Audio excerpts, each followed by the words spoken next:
ಲೈಂಗಿಕ ಕಾಯಿಲೆಗಳು ಅಂತ ಬಂದಾಗ ಬರೀ ಏಡ್ಸ್ ಅನ್ನೋದು ಮಾತ್ರ ದೊಡ್ಡದಾಗಿ ಫೋಕಸ್ ಆಗುತ್ತೆ.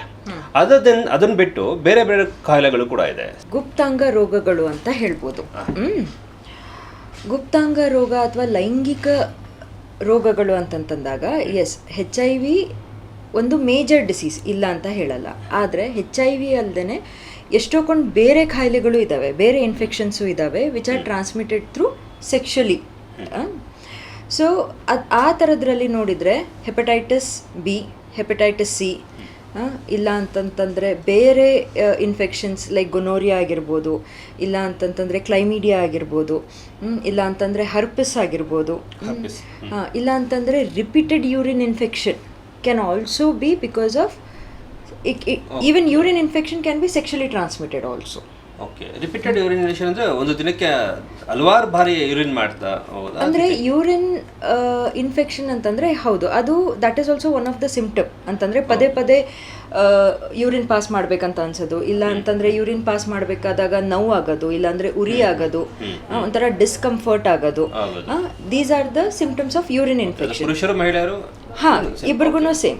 ಬಟ್ ಮಹಿಳೆಯಲ್ಲಿ ಸ್ವಲ್ಪ ಚಾನ್ಸಸ್ ಆಫ್ ಯೂರಿನ್ ಇನ್ಫೆಕ್ಷನ್ ಜಾಸ್ತಿ ಇರುತ್ತೆ.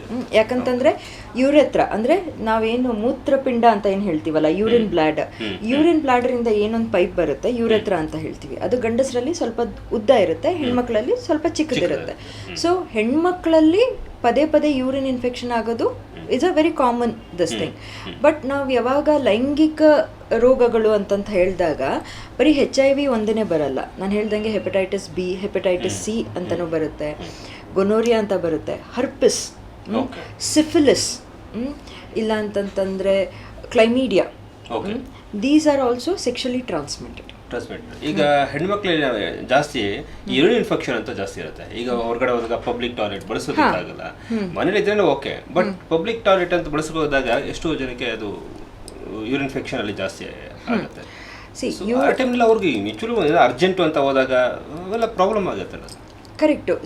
ಅವಾಗ what are the precautions you can take to avoid urine infection ಅಂತಂತಂದರೆ, ಒಂದು ಟು ಹೈಡ್ರೇಟ್ ಯುವರ್ ಸೆಲ್ಫ್, ಅಂದರೆ ಚೆನ್ನಾಗಿ ನೀರು ಕುಡಿಬೇಕು. ದಿವಸಕ್ಕೆ ಏನಿಲ್ಲ ಅಂತಂದರೂ 2 to 3 liters ಆಫ್ ನೀರು ಕುಡಿಬೇಕು. And to maintain hygiene, personal hygiene, to clean yourself every time.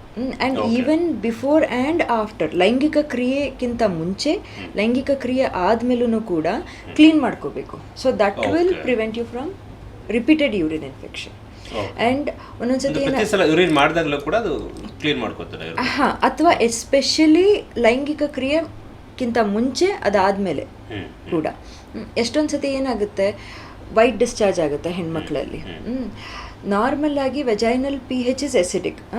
ಏನಾದರೂ ವೆಜೈನಲ್ pH ಹೆಚ್ಚು ಕಮ್ಮಿ ಆದಾಗೂ ಕೂಡ ವೈಟ್ ಡಿಸ್ಚಾರ್ಜ್ ಆಗ್ಬೋದು. ಪ್ರತಿ white discharge is not necessary an infection only.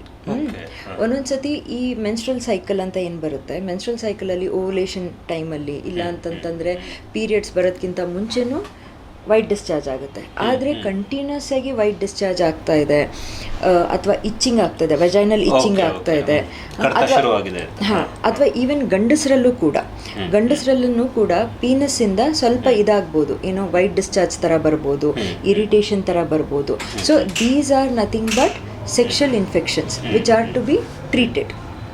ಅದರಲ್ಲಿ ಕ್ಲೈಮೀಡಿಯಾ ಅಂತ ಆಗ್ಬೋದು, ಅಥವಾ ಗೊನೋರಿಯಾ ಅಂತ ಆಗ್ಬೋದು. These are the things.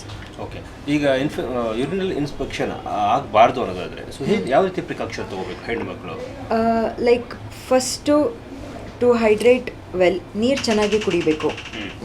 And ಅದೇನು ಹೇಳಿದೆ, clean hygiene, to maintain the hygiene is very important.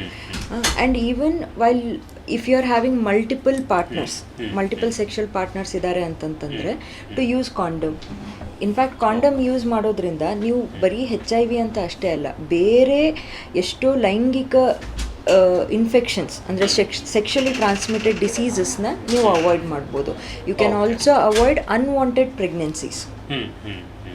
Okay, ಅದೇ ಈಗ ಹೆಣ್ಮಕ್ಳಿಗೆ ಹೆಚ್ಚಾಗಿ ಯೂರಿನಲ್ ಇನ್ಫೆಕ್ಷನ್ ಆಗ್ತಾ ಇರುತ್ತೆ. ಆ್ಯಕ್ಚುಲಿ ಈಗ ಪಬ್ಲಿಕ್ ಟಾಯ್ಲೆಟ್ ಅವಾಗಲೇ ಹೇಳಿದಾಗೆ ಅಲ್ಲಿಗೆ ಹೋಗೋದಕ್ಕೆ ಆಗೋದೇ ಇಲ್ಲ. ಅವಾಗ ನೀವು ಹೇಳ್ತೀರಿ ಹೆಚ್ಚಾಗಿ ನೀರು ಕುಡಿಬೇಕು ಅಂತ, ಅವಾಗೆಲ್ಲ ತುಂಬ ಅರ್ಜೆಂಟು ಅಂತ ಅನಿಸ್ತದೆ. ಅವಾಗ ಯು ಕ್ಯಾನ್ ಜಸ್ಟ್ ಅವಾಗ ಹೇಗೆ ಅವರು ಅವಾಯ್ಡ್ ಮಾಡ್ಕೊಳ್ಳಿ?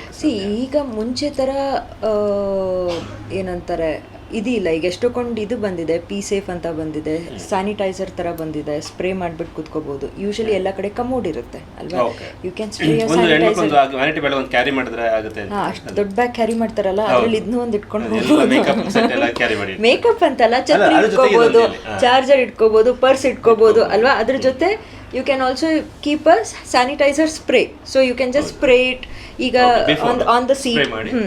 ಅಥವಾ ಈಗ ಎಷ್ಟೊಂದು ಡಿಸ್ಪೋಸಬಲ್ ಕಮೋಡ್ ಇದು ಬಂದಿದೆ, ಸೀಟ್ಸ್ ಬಂದಿದೆ disposable, you can use. But ಅಂತ ಹೈಟೆಕ್ ಎಲ್ಲ ಕಡೆನೂ ಇರಲ್ಲ ಆಕ್ಚುಲಿ. ಈಗ ಈ ತರ ದೊಡ್ಡ ಹಾಸ್ಪಿಟಲ್ ಅಥವಾ ಶೋರೂಮ್ ಈ ತರ ಹೋದಾಗ ಅದು ಓಕೆ. ಆ ತರ ಇಲ್ಲದೆ ಇದ್ದಾಗ best is you just pour water on the seat and sit. Okay, ಬರೀ ಖಾಲಿ ವಾಟರ್ ಹಾಕಿದ್ರು ಸಾಕು. Or wash yourself after passing urine. Okay, so ಅದು ಪುರುಷರಲ್ಲಾಗಿರ್ಬೋದು ಅಥವಾ ಮಹಿಳೆಯಲ್ಲ ಆಗಿರ್ಬೋದು. ಬಟ್ ಪುರುಷರ ಸ್ವಲ್ಪ ಅದು ಯೂರಿನ್ ಇನ್ಫೆಕ್ಷನ್ ಅದು ಕಡಿಮೆ ಆಗುತ್ತೆ, ಹೆಣ್ಮಕ್ಳು ಸ್ವಲ್ಪ ಜಾಸ್ತಿ. ನೀವು ಹೇಳ್ದಂಗೆ ಅದ್ರ ಪ್ರಿಕಾಕ್ಷನ್ ಐತೆ ಅಂದರೆ, ಸೊ ನೀವು ಹೇಳ್ದಂಗೆ ಅದನ್ನು ಸ್ಪ್ರೇನ ಒಂದು ಕ್ಯಾರಿ ಮಾಡಬೇಕು, ಇಲ್ಲ ಅವಾಗ ಫ್ಲಶ್ ಔಟ್ ಮಾಡಬೇಕು, ಬಿಫೋರ್ ಆಫ್ಟರ್ ಅದನ್ನು ಕ್ಲೀನ್ ಮಾಡ್ಕೊಳ್ಬೇಕು ವಿಷಯನನ್ನು. ಓಕೆ ಎಸ್ ವೀಕ್ಷಕರೇ, ಸೊ ಮುಂದಿನ ಎಪಿಸೋಡಲ್ಲಿ ಮತ್ತೆ ಮಾತನಾಡುವ.